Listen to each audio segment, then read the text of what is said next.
তুমি যাকে খুন করেছো দেখতে এসেছো আমার সেই ভাই মাটির ঘরে কিভাবে ঘুমিয়ে আছে। তুমি রবিকে তার মায়ের বুকে ফিরিয়ে দেবার জন্য আমার বুক থেকে আমার ভাইয়াকে চিরদিনের জন্য দূরে সরিয়ে দিলে। এ তুমি কি বলছো নূপুর? আমি তোমার ভাইকে খুন করেছি? হ্যাঁ তুমি।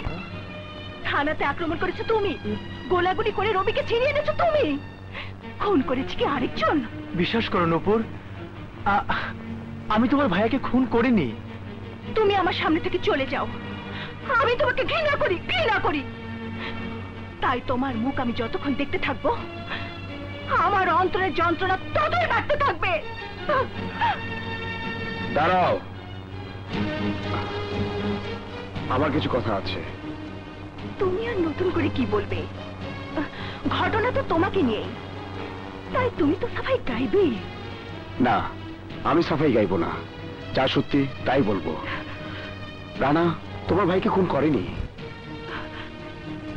রানা আমাকে মায়ের কাছে নিয়ে যাবার জন্য তোমার ভাইকে অনুরোধ করে, মাত্র 30 মিনিটের জন্য আমাকে ছেড়ে দেয়। আমরা বেরিয়ে আসতে শত্রু বাহিনীর আক্রমণ। একসময় পুলিশ কমিশনারকে দেখে আমরা পালিয়ে আসি। এর পরের ঘটনাটা আমাদের অজানা। তাহলে বলো, কে আমার ভাইয়াকে খুন করেছে? খুন খুন তো একজন অবশ্যই করেছে। এই রহস্য একদিন প্রকাশ পাবে। তবে আজও বলছি, কালও বলবো, রানা রানা তোমার ভাইয়াকে খুন করেনি, খুন করেনি।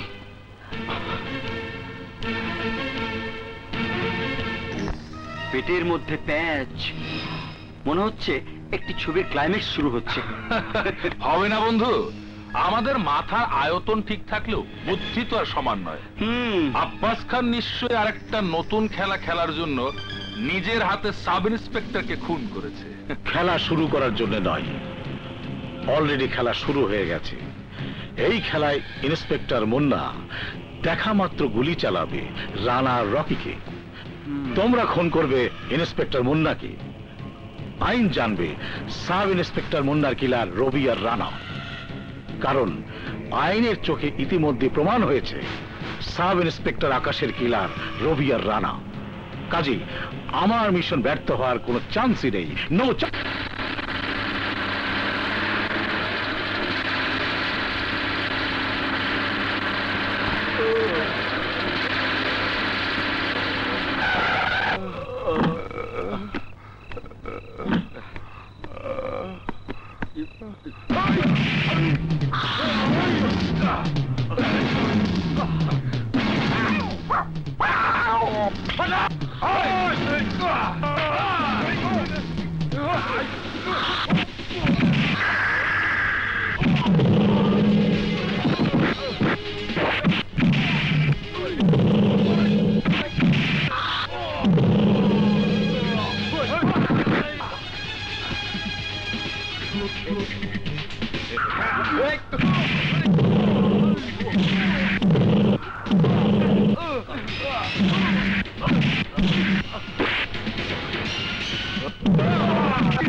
হ্যান্ডকাফ খুলে দাও। প্রশ্নই ওঠে না।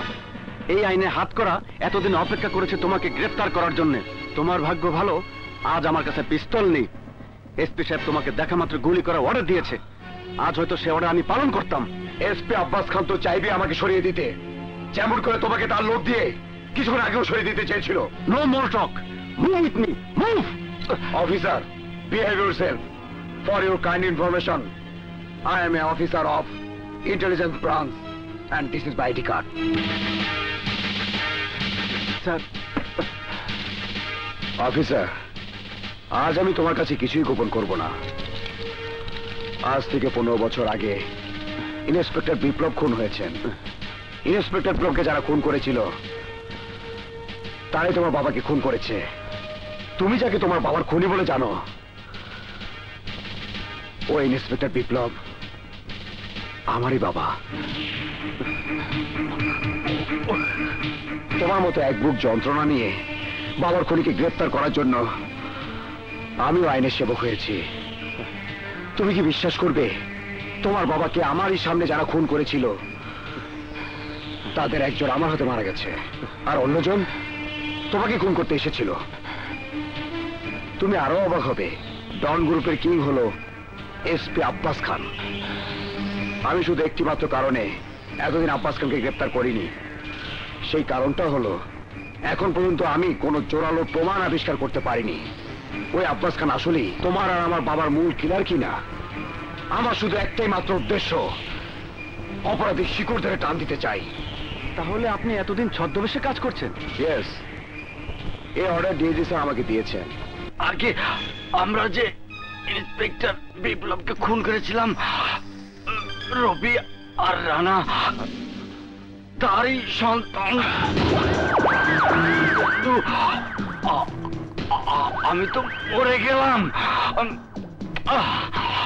তোরা এবার বাঁচার পথ খোঁজো। আকবর,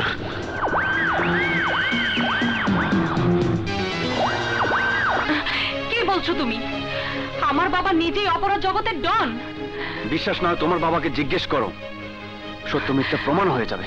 সমস্যা যেখানে, সমাধান সেখানেই করতে হবে। রবি রানা যদি আমাদের হাতে খুন হওয়া ইন্সপেক্টর বিপ্লবের সন্তানই হয়, তাহলে রবি আর রানার মাকে তুলে আন। আগুন জ্বলে ওঠার আগেই আমি আগুন নেভানোর জন্য ফায়ার ব্রিগেড রেডি রাখতে চাই। তাতেও যদি না আসে, তাহলে রানা রবির ভালোবাসার মানুষ দুটোকেই তুলে আনবো। কি বলো?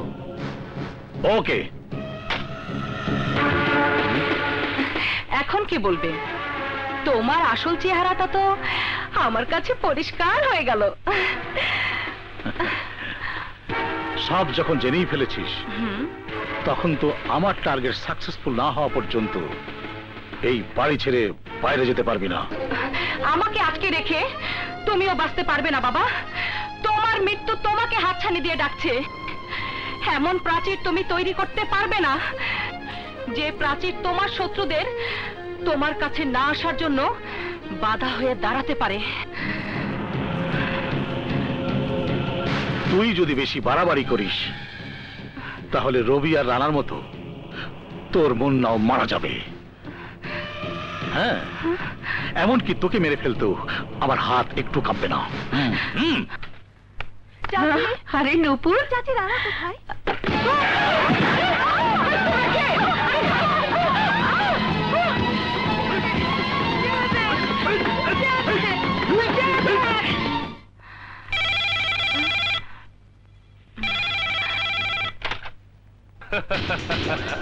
বন্ধু সাকসেসফুল। রানা রবির মা আর ওই দুই শালিকে তুলে এনেছি। তুমি চলে এসো।